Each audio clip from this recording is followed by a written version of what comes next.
मेरे बेटे माँ सरस्वती की कृपा रहे। ये जनरल ऑर्गेनिक केमिस्ट्री का 13 वीडियो है और आइसोमरिज्म का 3rd वीडियो है। आइसोमरिज्म के फर्स्ट 2 वीडियोस में हमने स्ट्रक्चरल आइसोमरिज्म को देखा था। अब हम स्टीरियो आइसोमरिज्म को देखेंगे। तो स्टार्ट करते हैं। सबसे पहले देखते हैं स्टीरियो आइसोमरिज्म क्या होती है। वो कंपाउंड्स जिनके मॉलिक्यूलर फार्मूला और स्ट्रक्चरल फार्मूला सेम होते हैं लेकिन स्पेशियल अरेंजमेंट डिफरेंट होता है, वो कहलाते हैं स्टीरियो आइसोमर्स और इस फिनोमेना को कहा जाता है stereo isomerism. The compounds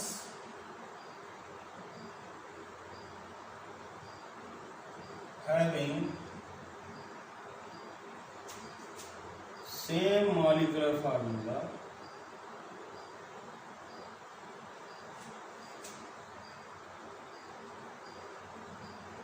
and same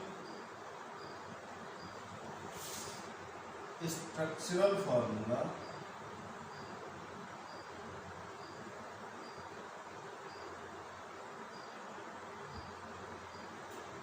but different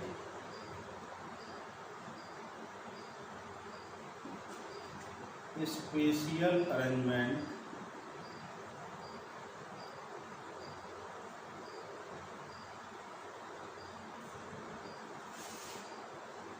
are known as stereo isomers and phenomenon is known as stereo isomerism।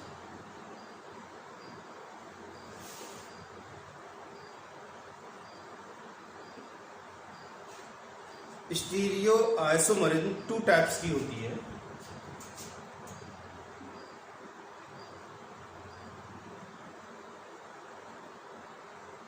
एक कहलाती है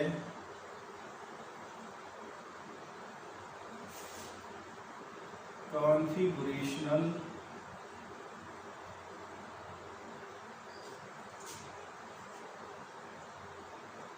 आइसोमरिज्म और दूसरी कहलाती है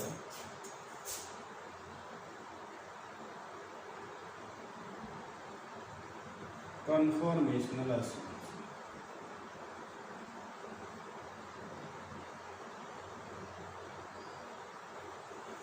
कन्फिगरेशनल आइसोमरिज्म और कन्फर्मेशनल आइसोमरिज्म। जो कन्फर्मेशनल आइसोमरिज्म होती है वो कार्बन कार्बन बॉन्ड के फ्री रोटेशन के कारण होती है। Due to free rotation of carbon carbon bond. अगर एक कार्बन एटम यहाँ है और एक कार्बन एटम यहाँ है और ये सिंगल बॉन्ड से कनेक्टेड है, तो जो कार्बन होता है उसमें सिंगल बॉन्ड के रेस्पेक्ट में फ्री रोटेशन होता है, वो घूम सकता है और उससे डिफरेंट फॉर्म्स मिलते हैं। इन फॉर्म्स को कन्फर्मर्स कहते हैं और इस आइसोमरिज्म को कहा जाता है कन्फर्मेशनल आइसोमरिज्म। दूसरा जो टाइप है वो है कन्फिगरेशनल आइसोमरिज्म। कन्फिगरेशनल आइसोमरिज्म में कार्बन कार्बन बॉन्ड का फ्री रोटेशन नहीं होगा, जिससे जो इन एटम्स पर ग्रुप्स अटैच्ड होते हैं वो डिफरेंट मैनर में अटैच होते हैं और वो जो डिफरेंट फॉर्म्स होते हैं उन्हें कहा जाता है कन्फिगरेशनल आइसोमरिज्म। साथ ही साथ कन्फिगरेशनल आइसोमरिज्म तब भी होती है जब एसिमेट्रिक साइट होती है, कार्बन से अटैच्ड ग्रुप्स डिफरेंट हों और वो आपस में इंटरचेंज हो जाए उनकी पोजीशन, तब जो आइसोमर मिलते हैं उन्हें कहा जाता है configurational isomer.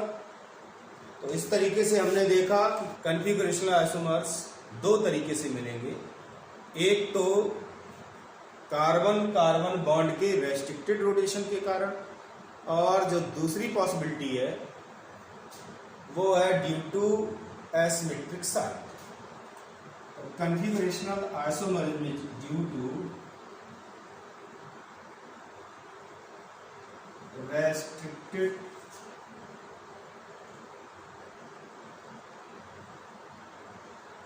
rotation site and asymmetric site। अगर कार्बन कार्बन बॉन्ड का फ्री रोटेशन रेस्ट्रिक्टेड होता है तो उससे जो हमें आइसोमर्स मिलते हैं उन्हें कहते हैं ज्योमेट्रिकल आइसोमर्स।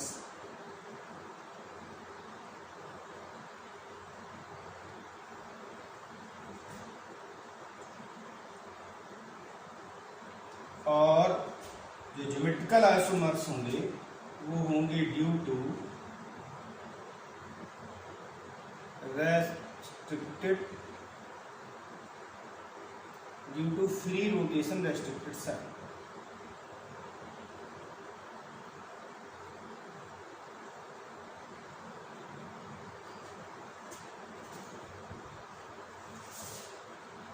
restricted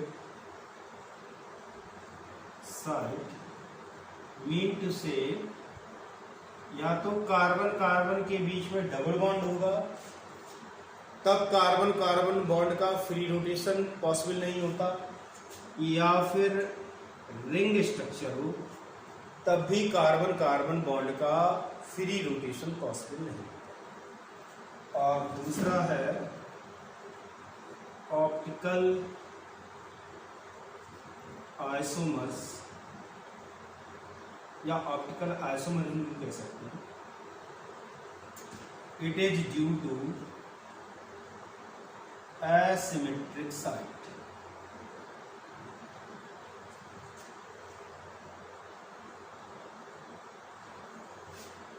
इस तरीके से हम स्टीरियो आइसोमरिज्म को 3 भागों में पढ़ेंगे, जिसमें एक होगा ज्योमेट्रिकल आइसोमरिज्म, दूसरा होगा ऑप्टिकल आइसोमरिज्म और तीसरा होगा कन्फर्मेशनल आइसोमरिज्म। इन आइसोमरिज्म को समझने से पहले हम समझते हैं फ्री रोटेशन और restricted rotation of carbon carbon double bond क्या है।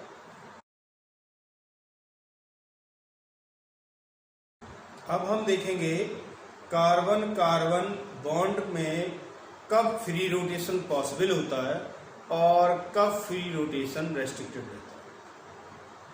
तो अगर कार्बन कार्बन एटम्स के बीच में सिंगल बॉन्ड है तो जो कार्बन एटम्स होंगे उनमें फ्री रोटेशन पॉसिबल होगा। और अगर कार्बन कार्बन एटम्स के बीच में डबल बॉन्ड हो या रिंग स्ट्रक्चर हो तो उस सिचुएशन में कार्बन कार्बन बॉन्ड में फ्री रोटेशन नहीं।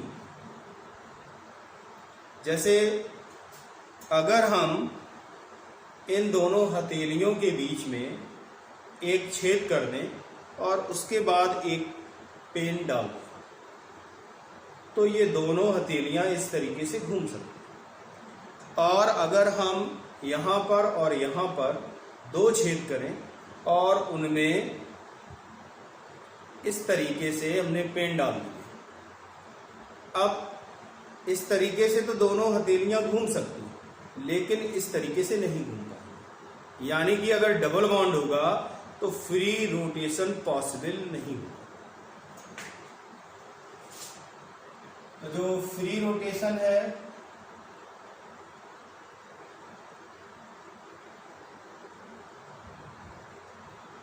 कार्बन कार्बन बॉन्ड के बीच में, कार्बन कार्बन के बीच में सिंगल बॉन्ड हो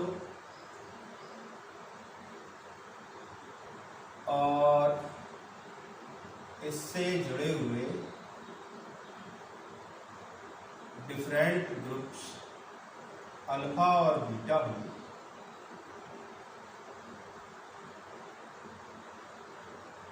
तो अगर हम इन दोनों कंपाउंड्स को देखें तो इसमें फ्री रोटेशन पॉसिबल है।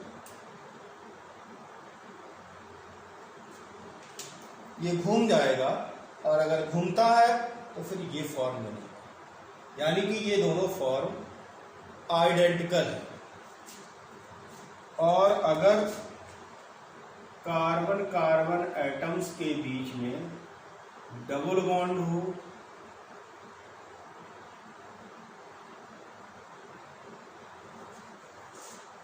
या रिंग स्ट्रक्चर हो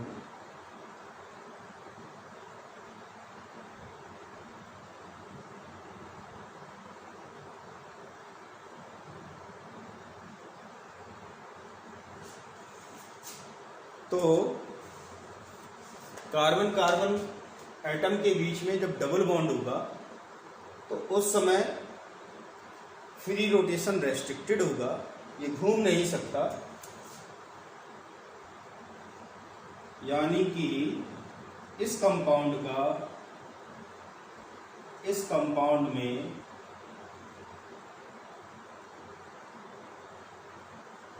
कन्वर्जन पॉसिबल नहीं। अगर हम इसे कंपाउंड ए, इसे बी मान लें, इसे ए और इसे बी मान लें, इसे ए मान लिया और इसे बी माने ले रहे हैं। इस कंपाउंड को भी थोड़ा समझते हैं।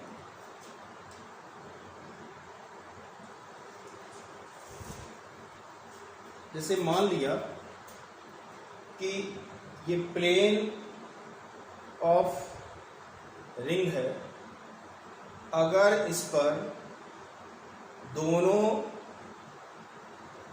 ग्रुप इस तरीके से जुड़े हो, एक यहाँ पर हो एक यहाँ पर, तो ये तो हमने फर्स्ट केस दिखा दिया। एक यहाँ हो और एक यहाँ हो तो ये सेकंड केस है।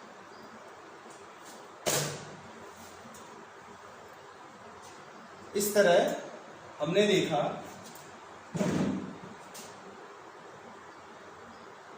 A and B are interconvertible।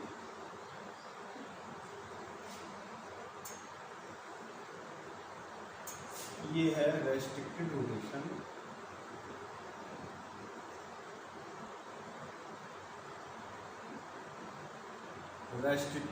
Restricted rotation में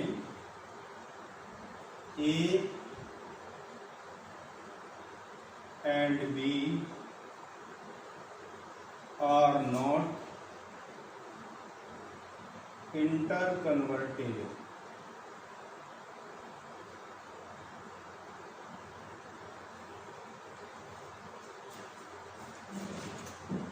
सेकेंड पॉइंट है A and B are identical। A and B are different in case of restricted rotation।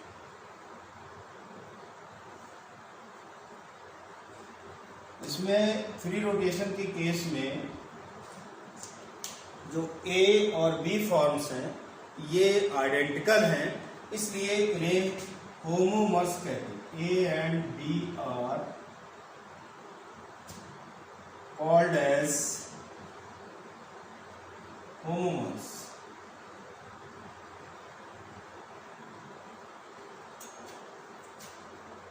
A and B are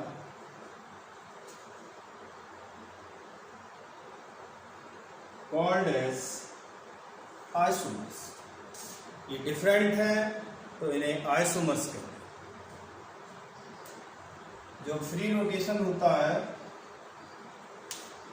तब जो डिफरेंट फॉर्म्स मिलते हैं उन्हें conformers कहते हैं।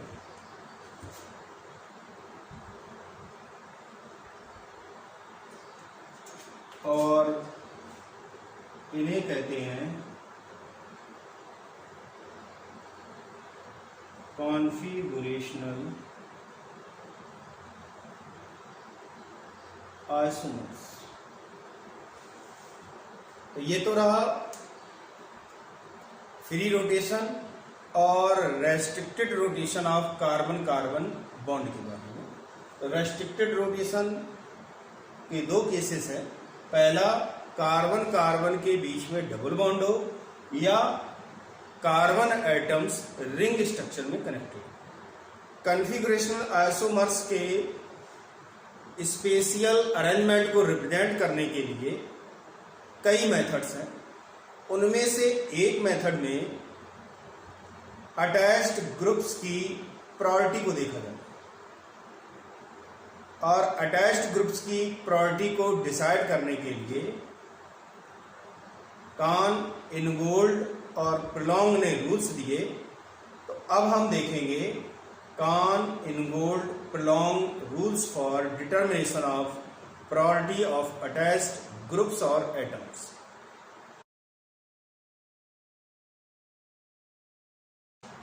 अब हम देखेंगे rules to decide the priority of attached group और एटम्स। कार्बन एटम से अटैच्ड ग्रुप्स या एटम्स की प्रायोरिटी को डिसाइड करने के लिए कान, इनगोल्ड और प्रोलोंग ने कुछ रूल्स दिए। उनमें से जो फर्स्ट रूल है वो है कि priority is directly proportional to atomic number। Carbon से डायरेक्टली अटैच्ड एटम का अगर एटॉमिक नंबर ज्यादा है तो उसकी प्रायोरिटी भी ज्यादा है। फॉर एग्जाम्पल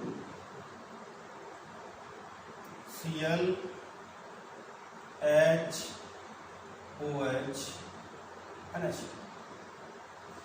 अब हमें इन सभी ग्रुप्स या एटम्स की प्रायोरिटी को डिसाइड करना है। तो इसमें हम देखेंगे जिसका एटॉमिक नंबर ज़्यादा होगा उसकी प्रायोरिटी भी ज़्यादा होगी।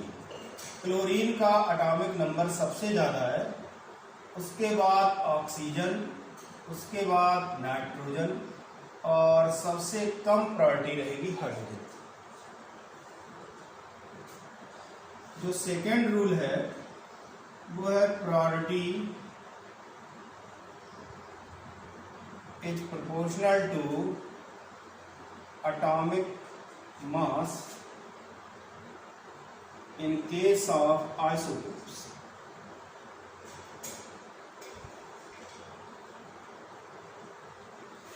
For example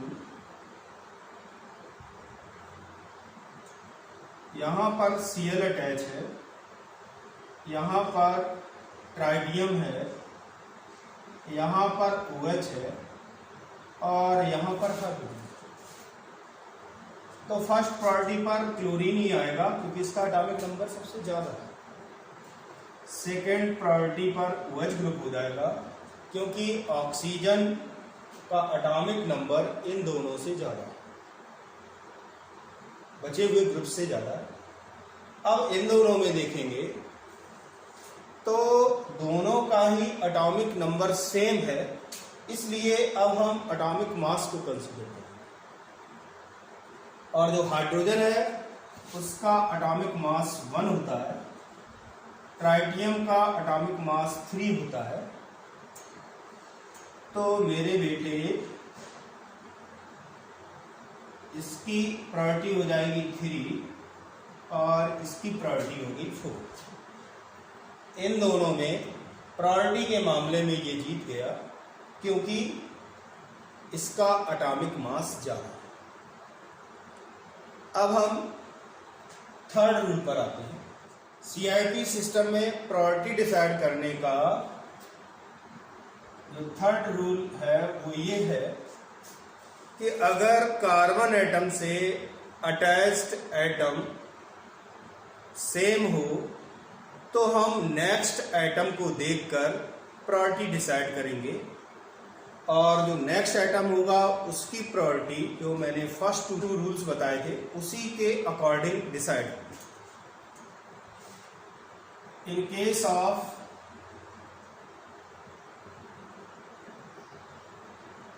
identical attached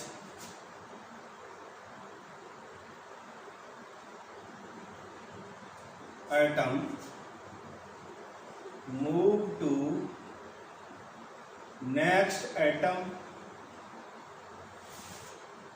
and decide priority in accordance with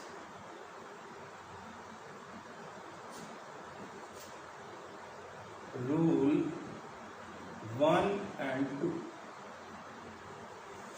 For example, CH3 CH2 CH3 OH H। इसको अगर देखें तो इसमें ऑक्सीजन का एटॉमिक नंबर सबसे ज़्यादा है, तो फर्स्ट प्रायोरिटी इसकी हो जाएगी।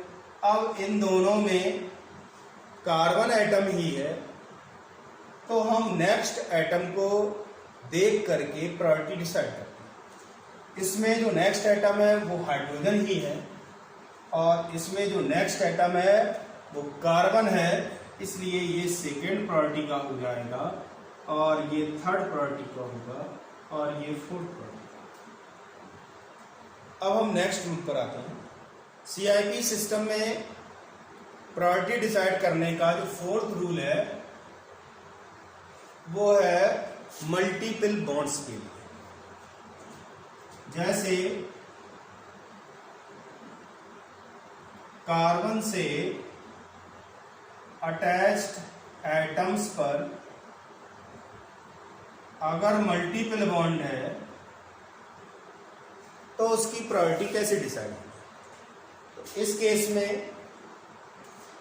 कार्बन कार्बन कार्बन, और फिर अगर हम नेक्स्ट एटम पर मूव करते हैं तो इस केस में और इस केस में दोनों ही सिचुएशंस में कार्बन एटम ही है, तो इसकी प्रायोरिटी को डिसाइड करने के लिए जो फोर्थ रूल है वो ये है कि अगर कार्बन एटम्स के बीच में या कार्बन या कोई अदर एटम है मल्टीपल बॉन्ड है तो हम उस कार्बन को फैंटम एटम्स या इमेजिनरी एटम से अटैच अज्यूम करते हैं और प्रायोरिटी डिसाइड करते हैं। इन case of multiple bond atom is assumed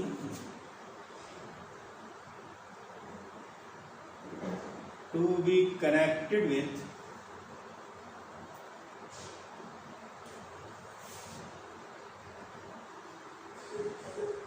phantom atoms और imaginary atoms।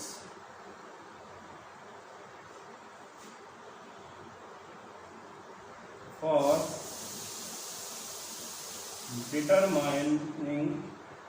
determination of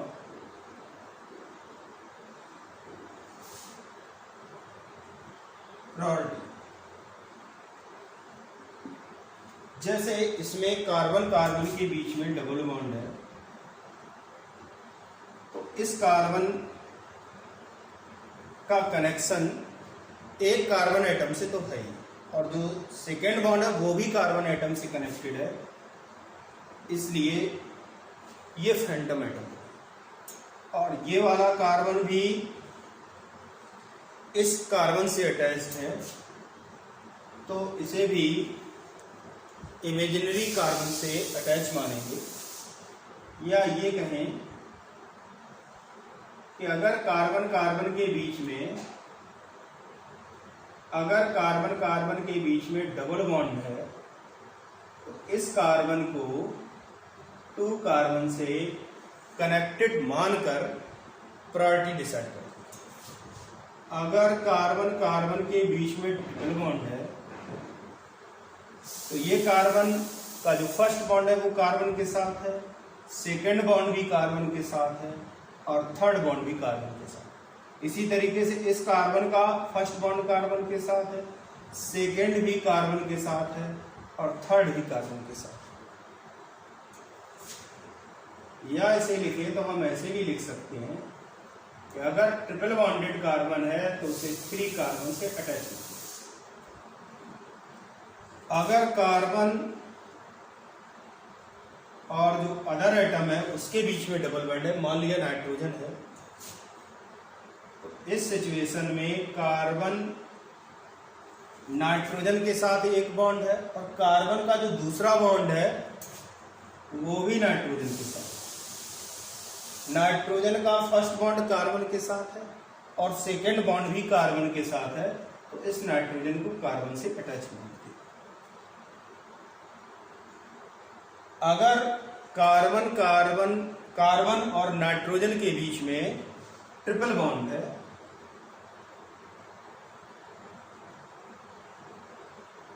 तो हम कार्बन का जो फर्स्ट बॉन्ड है वो नाइट्रोजन के साथ, सेकेंड बॉन्ड नाइट्रोजन के साथ, थर्ड बॉन्ड नाइट्रोजन के साथ, और इस नाइट्रोजन का फर्स्ट बॉन्ड कार्बन के साथ, सेकेंड बॉन्ड कार्बन के साथ और थर्ड बॉन्ड कार्बन के साथ। इस सिचुएशन में हम अगर कार्बन और नाइट्रोजन के बीच में डबल बॉन्ड है तो इस कार्बन को 2 नाइट्रोजन एटम से अटैच मानते हैं, और अगर कार्बन और नाइट्रोजन के बीच में ट्रिपल बॉन्ड है तो इस कार्बन को हम 3 नाइट्रोजन एटम से अटैच मानकर प्रायोरिटी डिसाइड करते हैं। इसी तरीके से ऑक्सीजन के साथ भी प्रायोरिटी डिसाइड करते हैं। तो इस कंपाउंड में अगर हम देखेंगे तो ये कार्बन 3 कार्बन एटम से अटैच माना जाएगा और ये कार्बन एटम 2 कार्बन एटम से अटैच माना जाएगा। इसमें इसकी प्रायोरिटी ज़्यादा होगी क्योंकि इसमें कार्बन एटम 3 कार्बन एटम से अटैच है, तो फर्स्ट प्रायोरिटी पर ये हो गया। इसमें कार्बन एटम 2 कार्बन एटम से अटैच माना जाएगा, इसलिए इसकी प्रायोरिटी सेकेंड, इसकी थर्ड और इसकी फोर्थ। अब हम नेक्स्ट रूल पर आते हैं। सीआईपी सिस्टम में जो 5th रूल है वो है lone pair gets minimum priority.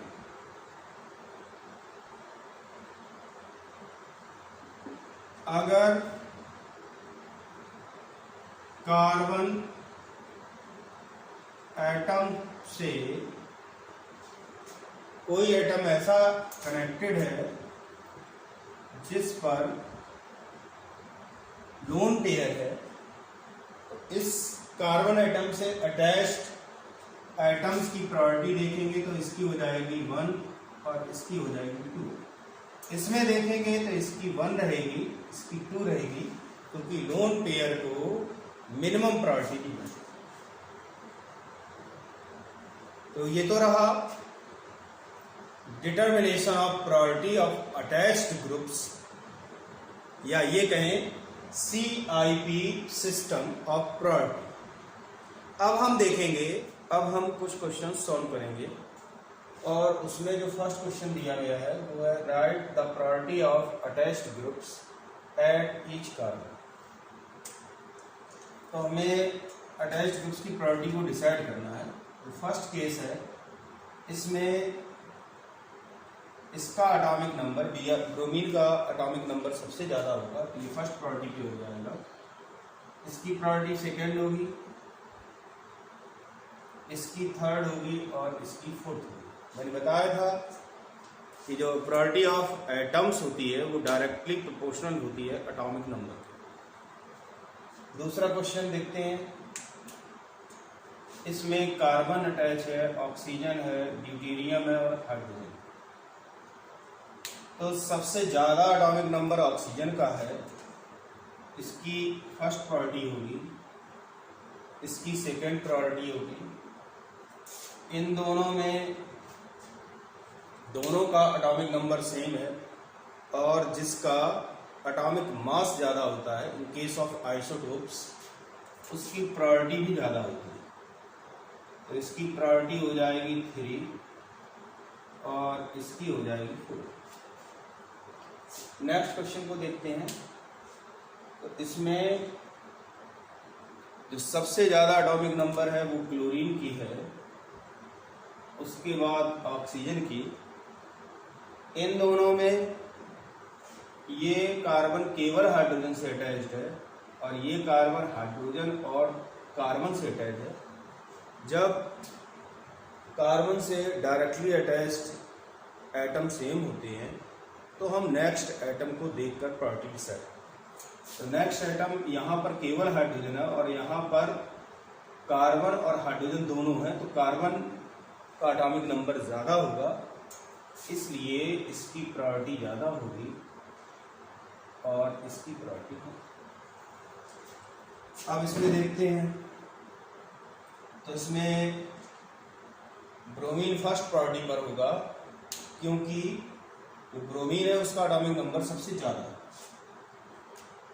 इसे अगर बना करके देखें तो ये C6H5 होगा और इसमें ये कार्बन जो अटैच्ड कार्बन है वो 3 कार्बन से अटैच मानकर प्रायोरिटी डिसाइड करेंगे, क्योंकि यहाँ पर कार्बन कार्बन के बीच में डबल बॉन्ड है।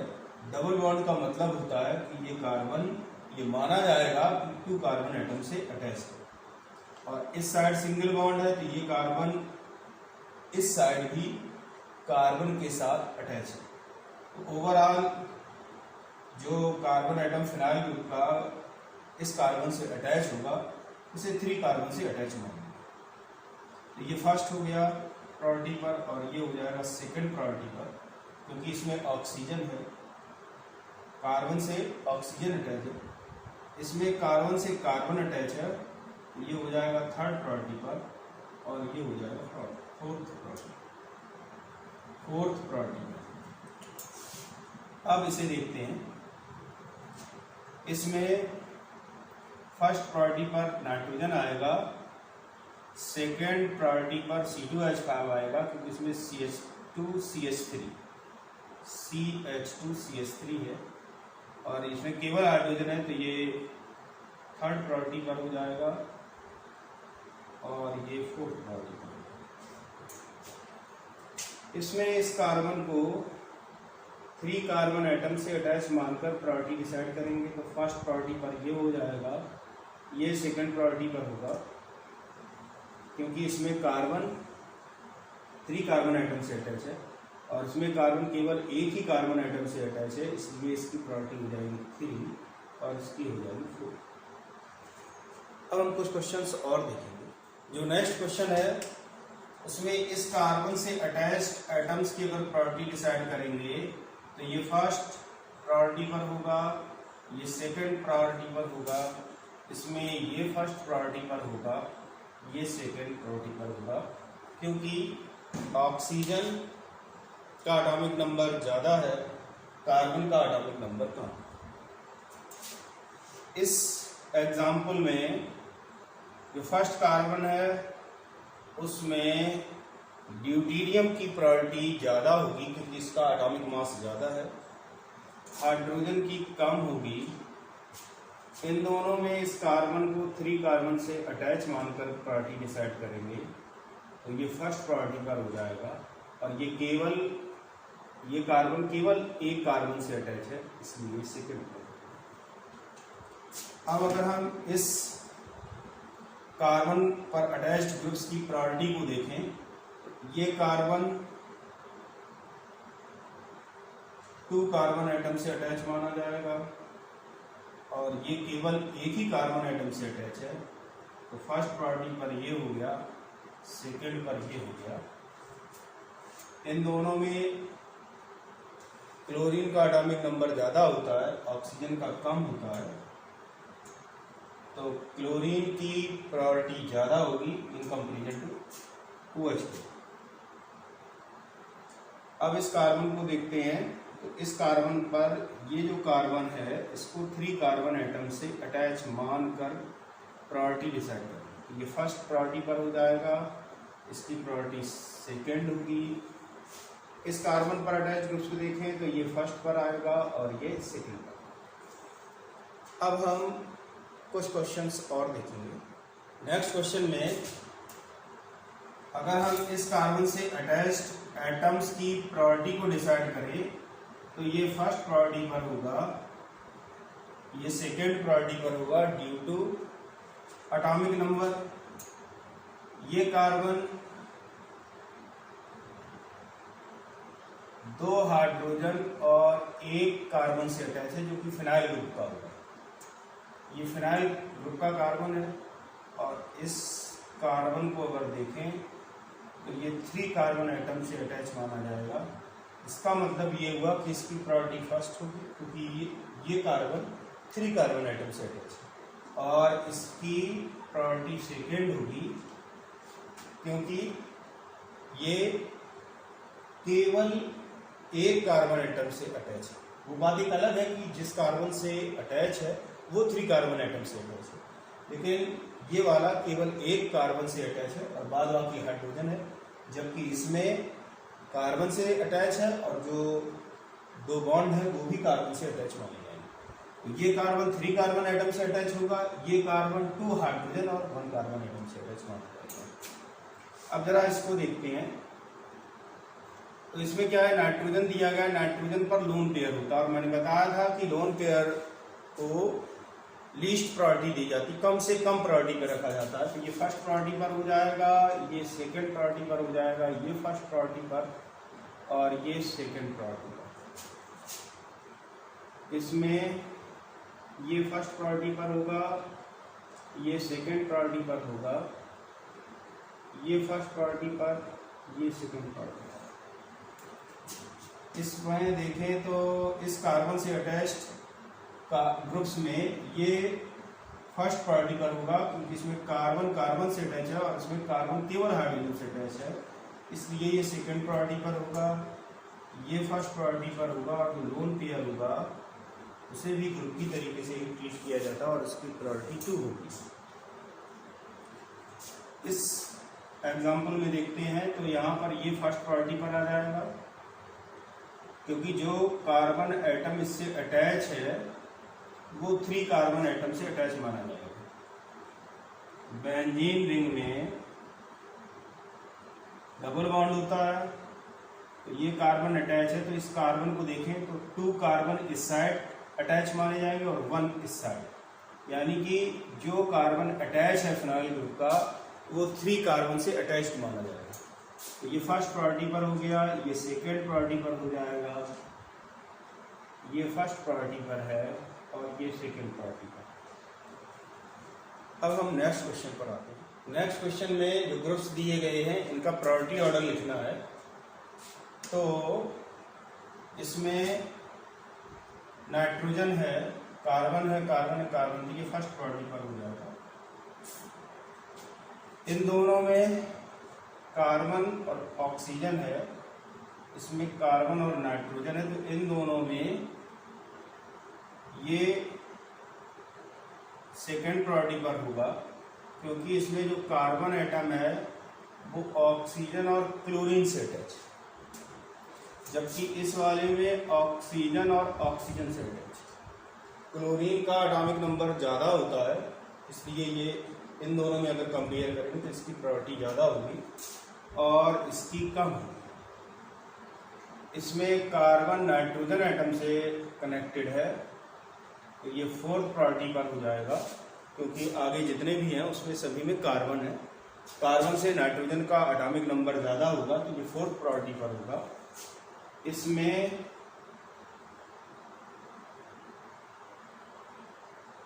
कार्बन एटम फिनाइल ग्रुप से कनेक्टेड है और फिनाइल ग्रुप में जो ये कार्बन होगा ये 3 कार्बन एटम से अटैच्ड माना जाएगा और इसमें जो कार्बन है वो केवल एक ही कार्बन एटम से अटैच है, तो ये इसकी प्रायोरिटी हो जाएगी 5 और इसकी हो जाएगी 6। तो ये तो रहा प्रायोरिटी ऑफ ग्रुप्स के बारे में। अब हम ज्योमेट्रिकल आइसोमरिज्म को देखेंगे। अब हम ज्योमेट्रिकल आइसोमरिज्म को देखेंगे और ज्योमेट्रिकल आइसोमरिज्म का मतलब होता है कि वो कंपाउंड जिनका मॉलिक्यूलर फार्मूला सेम हो, स्ट्रक्चरल फार्मूला सेम हो, लेकिन रेस्ट्रिक्टेड साइट पर इंडिविजुअली डिफरेंट ग्रुप्स हों, वो कहलाते हैं ज्योमेट्रिकल आइसोमर्स और इस फिनोमेना को कहा जाता है geometrical isomerism.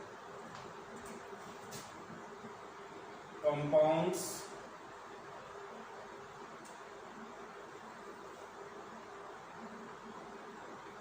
having same molecular formula,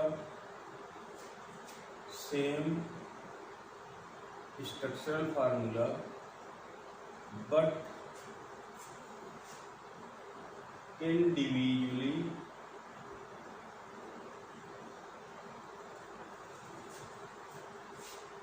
different groups at restricted site are known as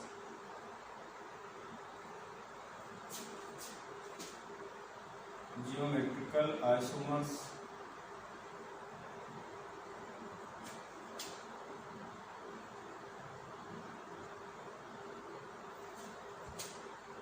and the phenomenon is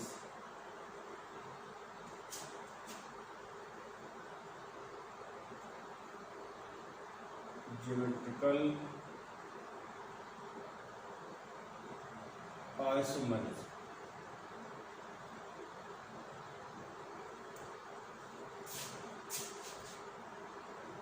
जो ज्योमेट्रिकल आइसोमर्स होते हैं उन्हें स्टीरियो आइसोमर्स भी कहा जाता है। ज्योमेट्रिकल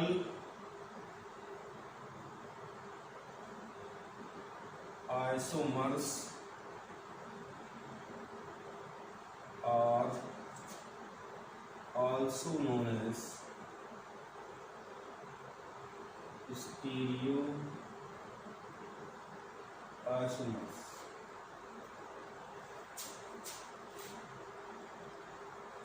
अगर कार्बन कार्बन डबल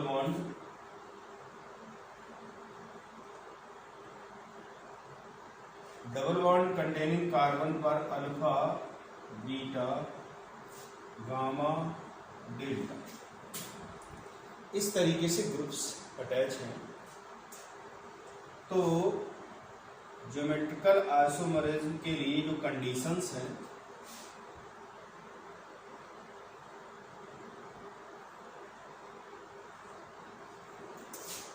पहली कंडीशन तो ये है अल्फा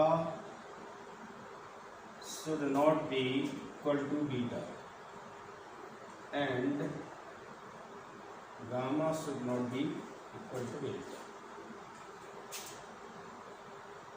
सेकेंड पॉइंट है alpha, beta,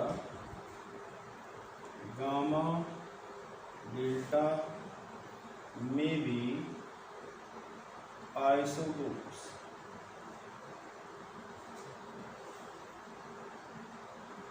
third condition is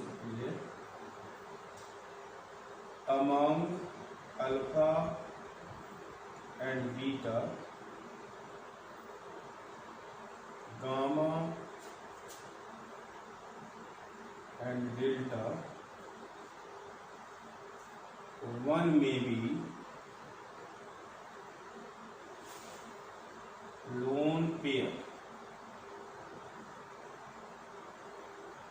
fourth condition है एरियल डिस्टेंस डिफरेंट होना चाहिए।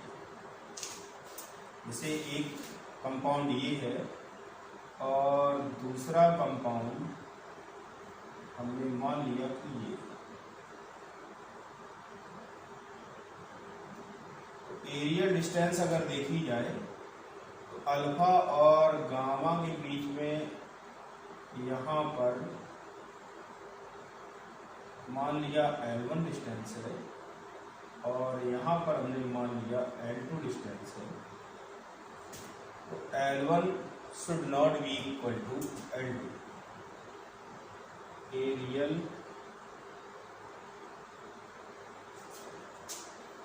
distance must be different.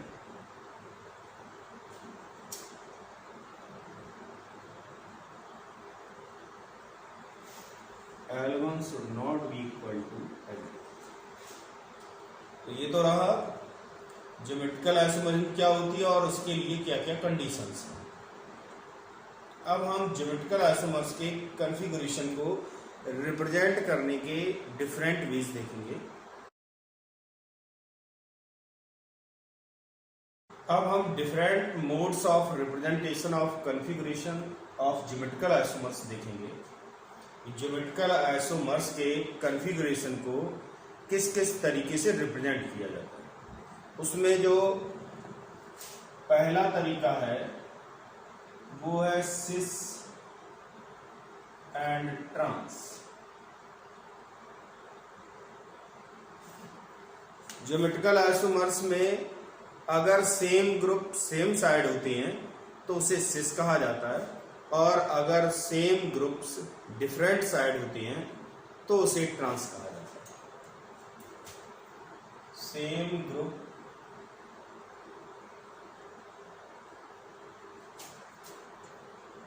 Same side,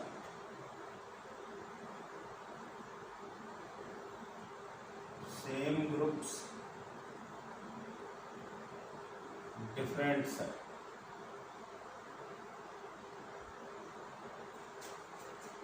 जैसे मान लिया एक कंपाउंड है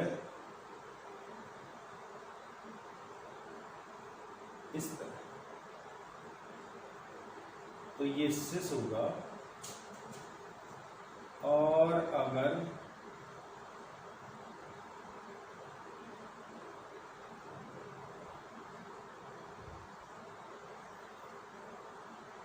इस तरीके का कॉन्फ़िगरेशन है तो ये ट्रांस होगा, क्योंकि इसमें सेम ग्रुप सेम साइड है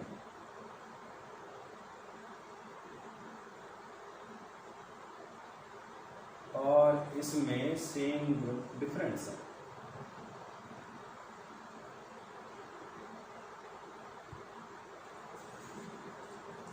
जो दूसरा तरीका होता है कॉन्फ़िगरेशन को रिप्रेजेंट करने का वो है EZ,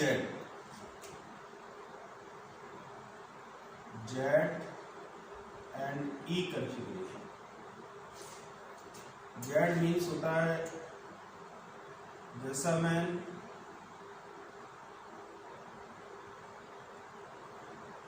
और E मीन्स होता है एंड गैलिन।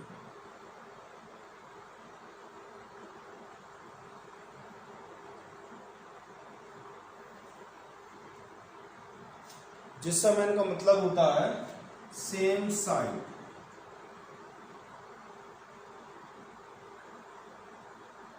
और एंड गैलिन का मतलब होता है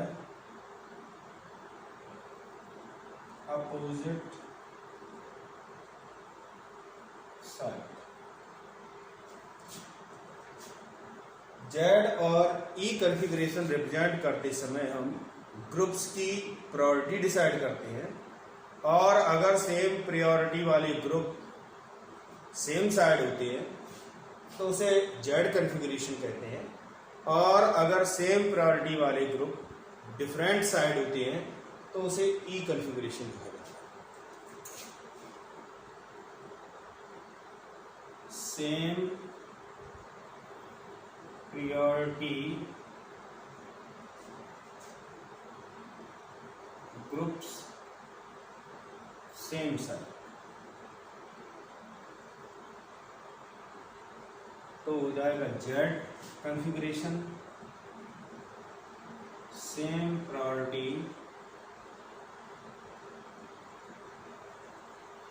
groups different side, then configuration will be E। अगर सेम प्रायोरिटी वाले ग्रुप सेम साइड होंगे तो जेड, और अगर अपोजिट साइड होंगे या डिफरेंट साइड होंगे तो उन्हें ई कॉन्फ़िगरेशन कहा जाएगा। जैसे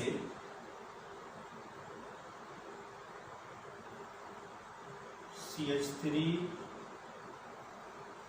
CH double bond OH C2H पर। अगर हम इन दोनों में प्रायोरिटी देखें तो फर्स्ट प्रायोरिटी पर ये आएगा और सेकंड पर ये। एटॉमिक नंबर कार्बन का ज़्यादा होगा इन कंपेरिजन टू हाइड्रोजन, यहाँ ऑक्सीजन का एटॉमिक नंबर ज़्यादा इन कंपेरिजन टू कार्बन। तो इसमें सेम प्रायोरिटी वाले ग्रुप सेम साइड हैं, इसलिए ये हो जाएगा जेड कॉन्फ़िगरेशन। और अगर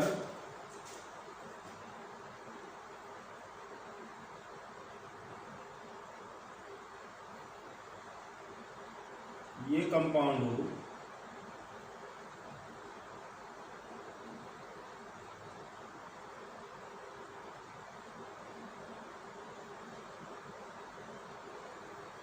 तो इसमें ये फर्स्ट प्रायोरिटी का होगा, ये सेकेंड, इसमें ये फर्स्ट और ये सेकेंड प्रायोरिटी का। अब जो फर्स्ट प्रायोरिटी वाले ग्रुप हैं वो अपोजिट साइड हैं, इसलिए इसका कॉन्फ़िगरेशन हो जाएगा ई। कॉन्फ़िगरेशन को रिप्रेजेंट करने का एक तरीका और है, और वो है syn and anti configuration. Configuration को रिप्रेजेंट करने का जो अगला तरीका है उसे कहते हैं सिन एंड एंटी कॉन्फ़िगरेशन।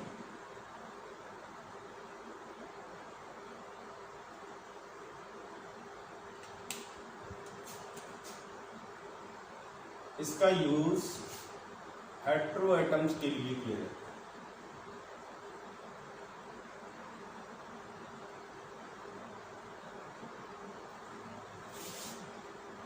अगर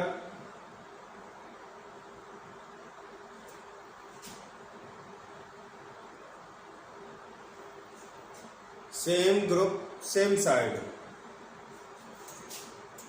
सेम ग्रुप्स सेम साइड हो, या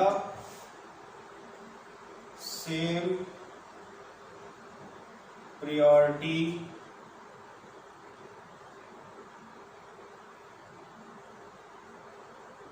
कंटेनिंग ग्रुप्स, या जो ऑक्साइम्स होते हैं एल्डोक्साइम्स, उनमें H और OH अगर सेम साइड हों, H and OH same side, तो सिन कॉन्फ़िगरेशन। मैंने बताया कि सिन और एंटी कॉन्फ़िगरेशन का यूज नाइट्रोजन कंटेनिंग कंपाउंड्स में किया जाता है। अगर सेम ग्रुप सेम साइड है या same priority containing group same side है, या जो एल्डोक्साइम होते हैं उनमें H और OH देखा जाता है। H और OH को केवल देखते हैं, अदर एटम्स की प्रायोरिटी या जो ग्रुप्स हैं उनको नहीं देखा जाता, केवल H और OH को देखते हैं। अगर ये सेम साइड है तो इसे सिन कॉन्फ़िगरेशन कहेंगे। और अगर ये डिफरेंट साइड हैं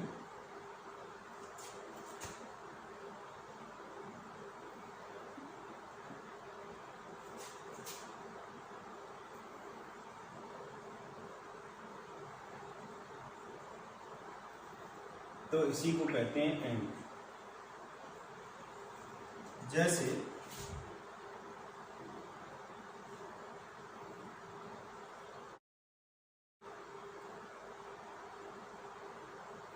CH3H C double bond N OH, इस पर लोन पेयर होता है। तो इसमें हाइड्रोजन और OH ग्रुप दोनों एक साइड है।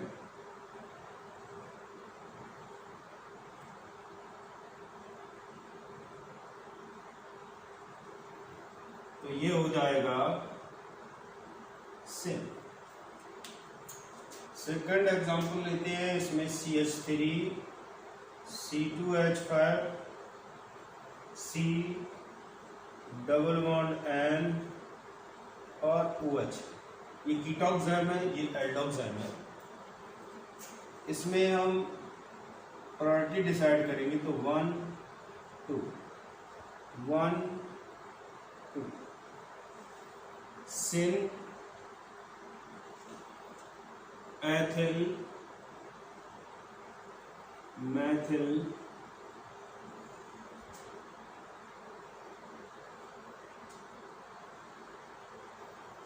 कीटोक्साइम, या इसी को लिख सकते हैं एंटी मैथिल एथिल कीटोक्साइम। सिन एथिल, क्योंकि एथिल सिन पोजीशन पर है, और एंटी अगर लिखेंगे तो एंटी के बाद लिखेंगे मैथिल, क्योंकि इसमें मैथिल जो है वो एंटी पोजीशन पर है। दोनों ही नेम यूज किए जाते हैं। अब हम कुछ एग्जाम्पल्स देखें। कुछ एग्जाम्पल देखेंगे। पहला जो एग्जाम्पल है इसे कहते हैं मैलिक एसिड, और इसे कहा जाता है फ्यूमेरिक एसिड। इसमें सेम ग्रुप सेम साइड है, इसलिए ये सिस फॉर्म हुआ और ये हो जाएगा ट्रांसफर, क्योंकि इसमें सेम ग्रुप अपोजिट साइड। दूसरा एग्जाम्पल है, इसमें Br सेम साइड है, CH3 सेम साइड है, तो ये हो जाएगा सिस आइसोमर। और इसमें CH3 अपोजिट साइड है और Br अपोजिट साइड है, इसलिए ये ट्रांसफर।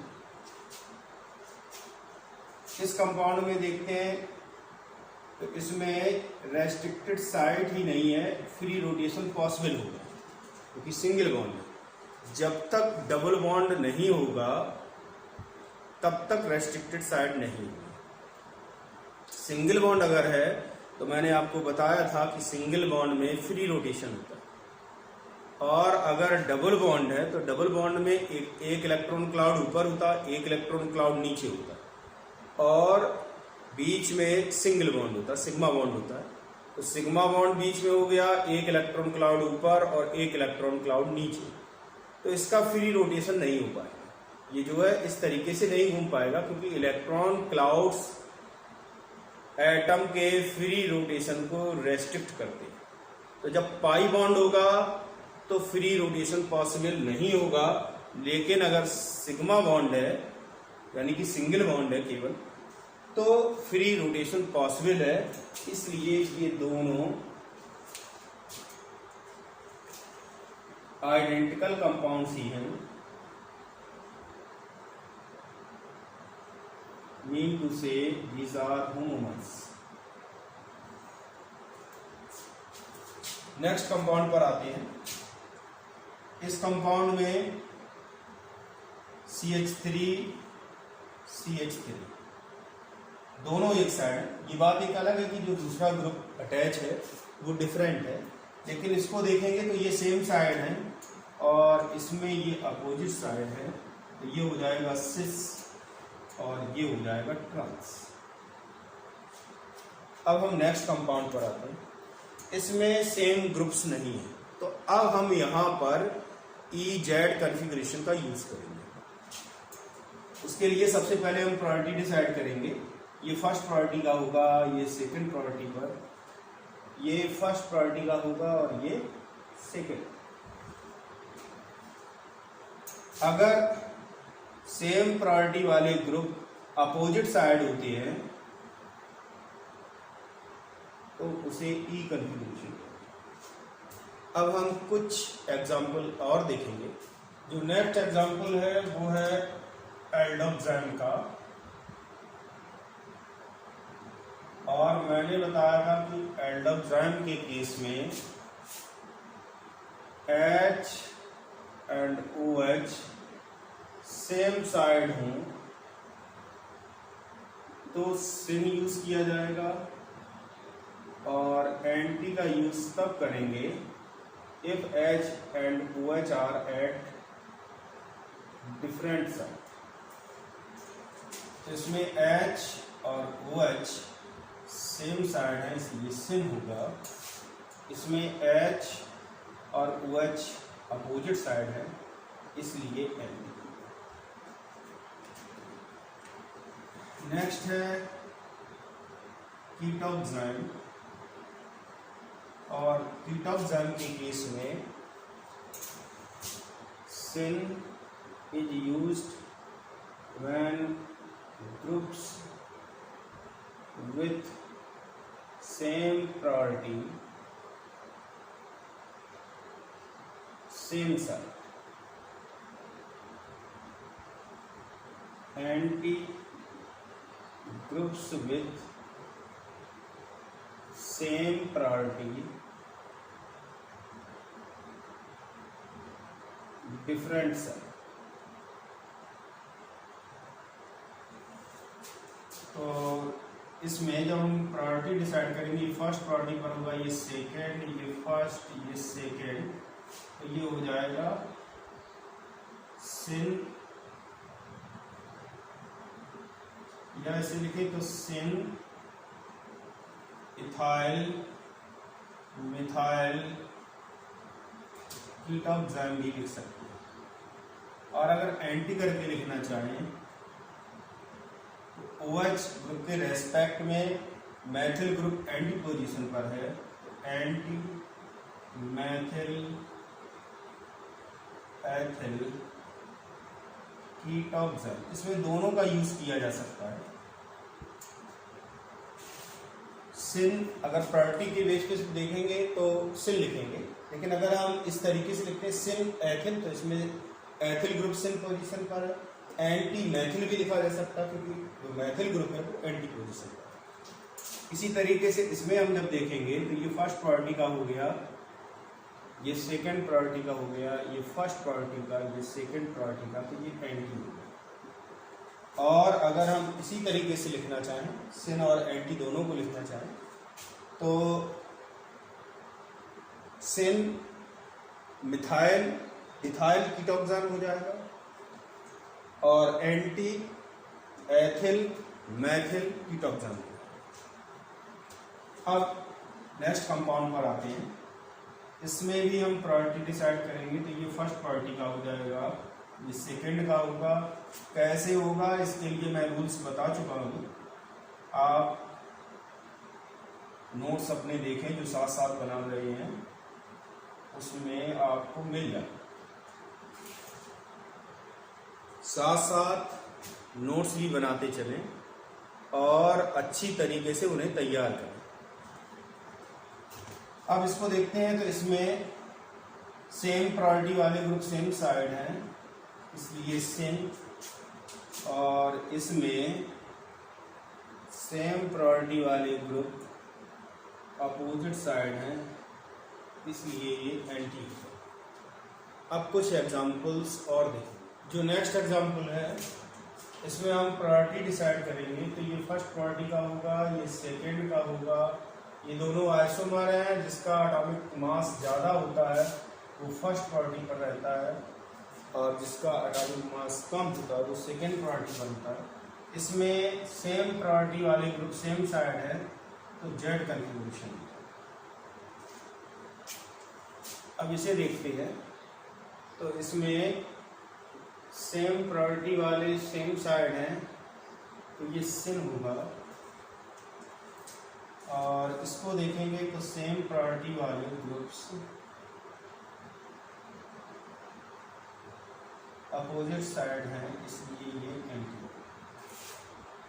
तो ये तो रहा ज्योमेट्रिकल आइसोमरिज्म क्या होती है, उसका बेसिक कॉन्सेप्ट मैंने आपको बताया, और कुछ एग्जांपल्स भी बताए कि ज्योमेट्रिकल आइसोमर्स के कॉन्फ़िगरेशन को किस तरीके से रिप्रेजेंट किया जाए। अब हम देखेंगे ज्योमेट्रिकल आइसोमरिज्म इन साइक्लोएल्केन्स, क्योंकि जो डबल बॉन्ड वाले केसेस थे वो मैंने कंसीडर कर लिए। अब हम साइक्लोएल्केन्स में देखेंगे ज्योमेट्रिकल आइसोमरिज्म।